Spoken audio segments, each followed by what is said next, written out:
Jesus said, the Lord our God is one Lord, and you shall love the Lord with your God with all your heart.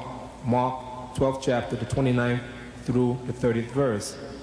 Muslims agree with Christians that there is only one God, but how do Muslims love God without a change of heart?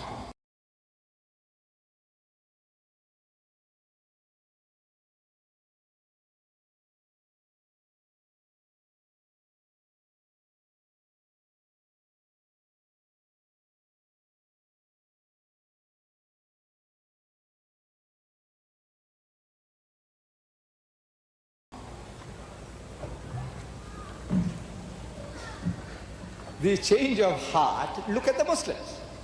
Look at them. Jesus said, by the fruits you shall know them.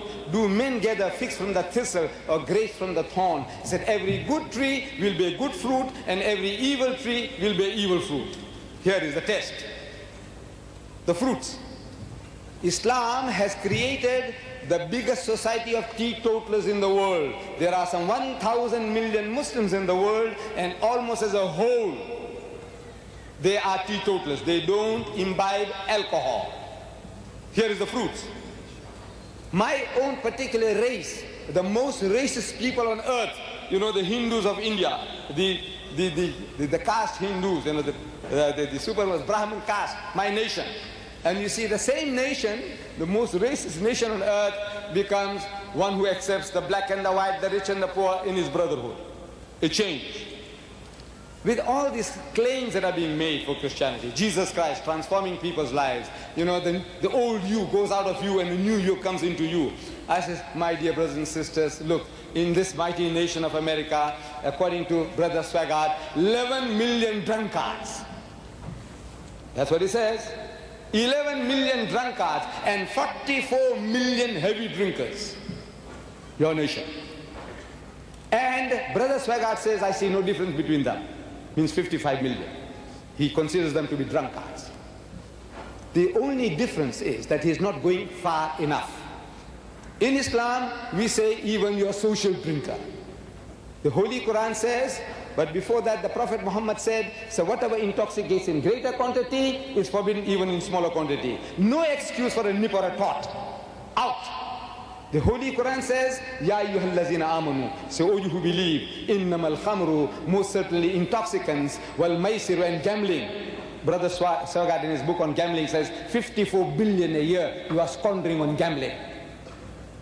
Wal maisiru, wal ansabu, and fortune telling, wal azlamu, and idol worship, rijzum min amali shaitan, are an abomination of Satan's handiwork. Fajtanibuhu la'allakum tuflihun. It's a shun such abomination that you may prosper. And wine barrels were emptied in the streets of Medina, never to be refilled. This is the fruit. This is the fruit of this teaching. With 2,000 years of preaching, look at it.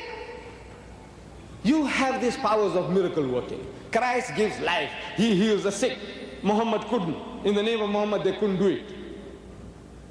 I says, my brothers, you don't read the scriptures. Jesus Christ, he said, for there shall arise many false Christs and false prophets who will show you great signs and wonders, if it were possible to deceive the very elect.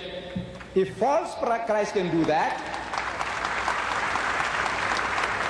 if false Christ can perform miracles, if false prophets can perform miracles, then I says, is this a test of your faith? No. Then Jesus Christ tells those who are doing this miraculous work, he's telling you in the Gospel of St. Matthew that on that day, on the last day, on the day of judgment, he says, many will come to me on that day saying, Lord, Lord, did we not prophesy in thy name, and in thy name cast out devils, and in thy name do many mighty works? In your name, in the name of Jesus, didn't you do all these things? Didn't we do all that? He said, yes. He said, then I will profess unto them, I never knew you. Depart from me, ye that work iniquity. I said, yeah, explain. You. He won't tell the Jews, depart from me. Footsack, get away, I don't know you. He won't tell the Hindus, get away from me, or the atheists, get away from me. He will tell you.